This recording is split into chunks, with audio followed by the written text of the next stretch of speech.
வணக்கம் நண்பர்களே. இன்னைக்கு என்ன கதைய பார்க்கலாம்னா, வாலிபன் ஒருவனுக்கு புதுசா ஒரு உறவுகள் கிடைக்க அதவன் கடைசி வர தக்க வச்சானா இல்லையான்னு பாப்போம். மேலும் இதுபோல் கதைய பார்க்க இந்த சேனலை சப்போர்ட் பண்ணுங்கள். அப்புறம் வேற ஒரு சேனலோட லிங்க் டிஸ்கிரிப்ஷன்ல தரேன், அதையும் சப்போர்ட் பண்ணுங்க. இந்த கதை உங்களுக்கு பிடித்திருந்தால் லைக் அப்புறம் சப்ஸ்கிரைப் பண்ணுங்கள். சரி, நாம் நம் கதைக்குள் செல்வோம்.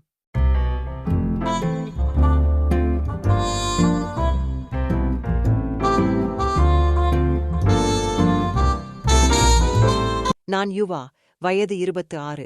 அண்ணன் வீட்டில் தங்கி வேலை பார்த்து வந்தேன். புதிதாய் கல்யாணமான அண்ணன் இருப்பதால் மொட்ட மாடியில் தங்கியிருந்தேன். அதுவும் 2 பெட்ரூம் ரூம் தான். சாப்பிட மட்டும் அண்ணன் வீட்டிற்கு போவேன். அண்ணி எப்போதும் என்னிடம் அன்பாக பழகுவாள். அவர்கள் கல்யாணத்தின் போது நான் வெளிநாட்டில் இருந்தேன். அவர்கள் திருமணம் முடிந்த பிறகே எனக்கு விடுமுறை கிடைத்து வந்திருந்தேன்.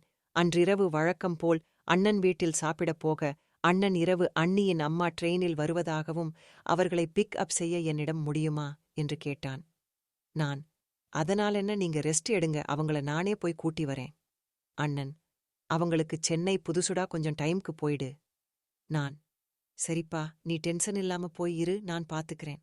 அண்ணி அவர்கள் அம்மா தனுவின் மொபைல் நம்பரை கொடுத்தாள். தனலட்சுமி முழு பெயர். அண்ணி, ட்ரெயின் சரியா 11:30க்கு வந்துரும். நான், அண்ணனுக்கு சொன்னதுதான் உங்களுக்கும். அண்ணி, நீங்க போய் ரெஸ்ட் எடுங்க, இதை நான் பாத்துக்கிறேன். இரவு 10:30க்கெல்லாம் வீட்டின் கதவை பூட்டிவிட்டு கிளம்பினேன். வீட்டிலிருந்து ஸ்டேஷன்ல போய் அத்தைக்காக காத்திருந்தேன். ட்ரெயின் வந்து நின்றது. அண்ணி சொன்ன பெட்டிக்கு முன்னால் நான் காத்திருந்தேன். எல்லாரும் ஒருவர் பின் ஒருவராக இறங்க அண்ணியின் அம்மாவை தேடினேன். அவள் சொன்ன பெட்டியிலிருந்து நான் எதிர்பார்த்த வயதான பெண்மணிகள் யாரும் இறங்கவில்லை. மீண்டும் ஒருமுறை பெட்டியில் ஏறி தேட யாருமே இல்லை. இந்த கிழவி எங்கடா போச்சுன்னு சோர்வாகி போய் மொபைலை எடுத்து அவள் நம்பரை அழைத்தேன். நான், அத்தை வந்துட்டீங்களா? தனு, ஆமா யுவா, இப்பதான் இறங்கி நிற்கிறேன். நான் பெட்டியிலிருந்து இறங்கி வர எனக்கு முன் தனு நின்று பேசிக் கொண்டிருந்தாள். நான் கிழவியா இருப்பான்னு பார்த்த, பட் இல்ல, அண்ணியின் அக்கா போல் இருந்தாள். நான், அத்தை பின்னாடி பாருங்க. தனு, வா யுவா என்றாள். என்ன அப்படி பாக்குற? நான், இல்ல அத்தை, சும்மாதான். தனு, நான் 1 மாசம் இங்கதான் இருப்பேன். சோ போலாமா? நான், வாங்க அத்தை, போகலாம். 1/2 மணி நேரத்தில் வீடு வந்து சேர்ந்தோம். நான், அத்தை, அவங்கள டிஸ்டர்ப் பண்ண வேணாம். நீங்க வேணா, கீழே இருக்கிற பெட்ரூம்லயே படுத்துக்கோங்க. தனு, இல்ல, அவங்களுக்கு தொந்தரவு வேணாம், நானும் மாடிக்கே வரேன். அத்தையும் தானும் மாடிக்குள் போய் அறைக்குள் நுழைந்தோம். நான், அத்தை, நீங்க இந்த ரூம்ல இருங்க, நான் பக்கத்து ரூம்ல தான் இருக்கேன். எதுவும் ஹெல்ப்னா கூப்பிடுங்க.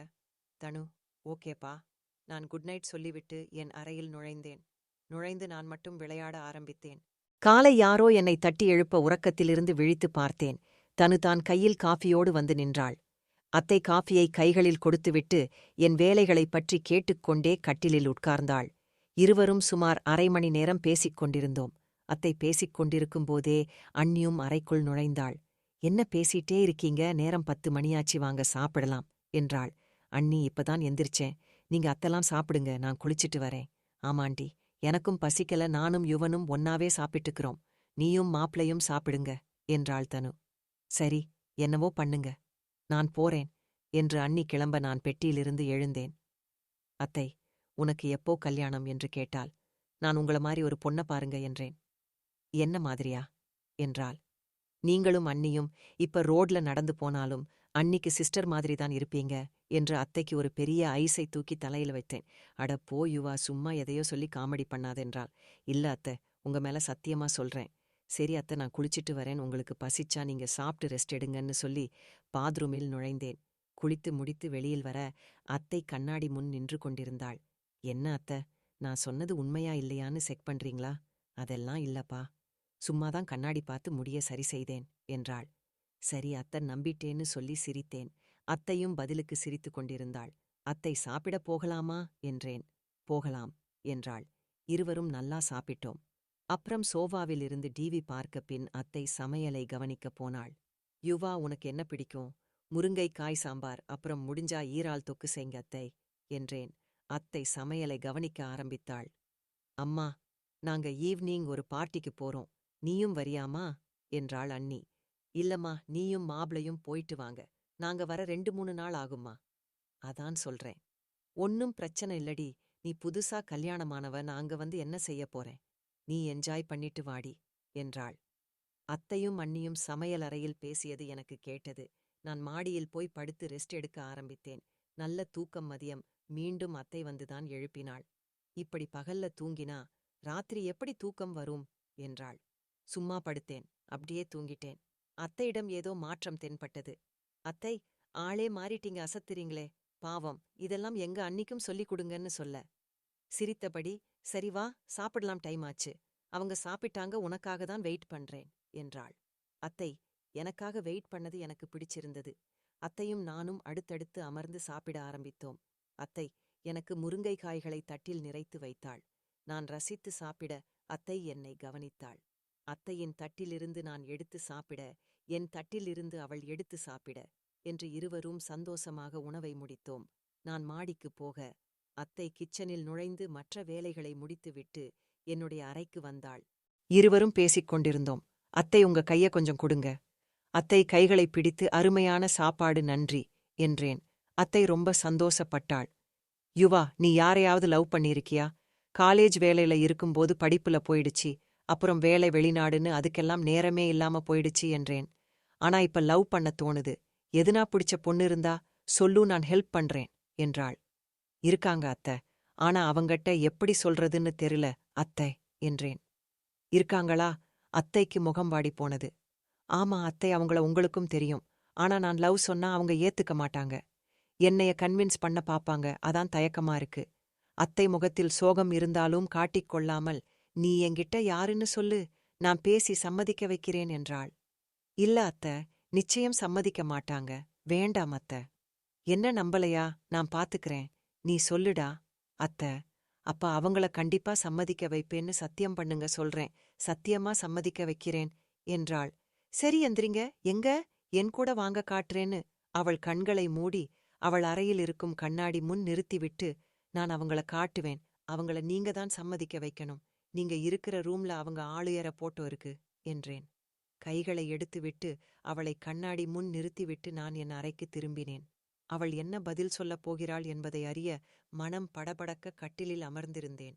நேரம்தான் போனதே தவிர அவள் வருவதாக தெரியவில்லை. ஒருவேளை அவளுக்கு என்ன பிடிக்கவில்லையோ என்னவோ என்று அவள் வருகையை எதிர்பார்த்து காத்திருந்தேன். அத்தை அறையை நோக்கிப் போக அங்கே அண்ணியும் அத்தையும் பேசிக் கொண்டிருந்தார்கள். அம்மா, எப்படியாவது யுவாவ மேரேஜுக்கு நீதான் சம்மதிக்க வைக்கணும். அவன் மேரேஜ் வேணாம்னு என்னோட வீட்டுக்காரர்கிட்ட சொல்லியிருக்கான். அவனுக்கு எதும் பொண்ண பிடிச்சிருக்கான்னும் கேட்டு பார்த்தாச்சு, யாரையும் பிடிக்கலன்றான்.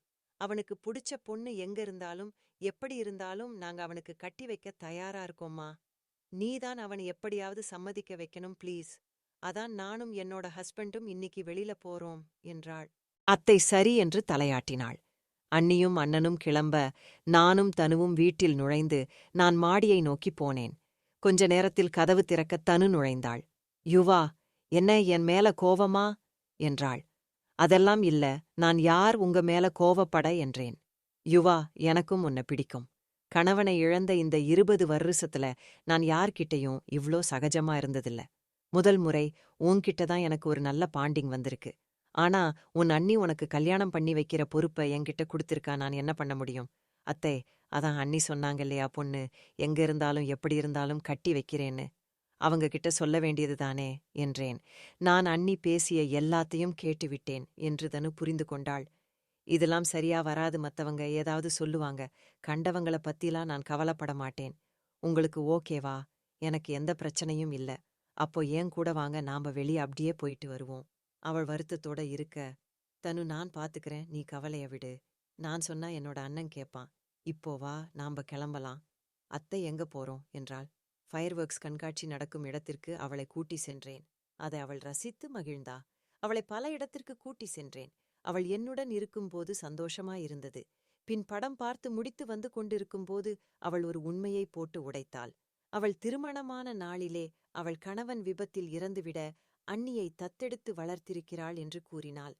அவளின் துன்பத்தை கேட்டு எனக்கு வருத்தமாகவும், அவள் மனம் தளராமல் ஒரு பெண்ணை தத்தெடுத்ததை நினைத்து எனக்கு சந்தோஷமாக இருந்தது.